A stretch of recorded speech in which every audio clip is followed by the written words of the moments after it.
কোনো অভাব নেই, না খেয়ে মানুষ মরে না, মানুষকে দরজায় দরজায় ভিক্ষে করতে হয় না।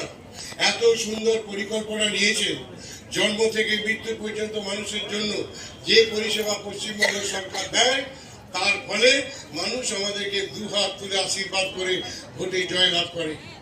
আমাদের বাঁকুড়া লোকসভা নির্বাচন হয়েছে, আমরা বিধানসভা নির্বাচনগুলিতে বাঁকুড়া লোকসভায় পরাজিত হয়েছিলাম। আমি আপনাদের ভোটে নির্বাচিত হয়েছি, আমি নত মস্তিষ্কে আপনাদের প্রণাম জানাই। বিধানসভা নির্বাচন চ্যালেঞ্জ হিসাবে হবে, আমাদের জেলায় 12টা সিট আছে, 12টা সিটে আমাদের জিততে হবে।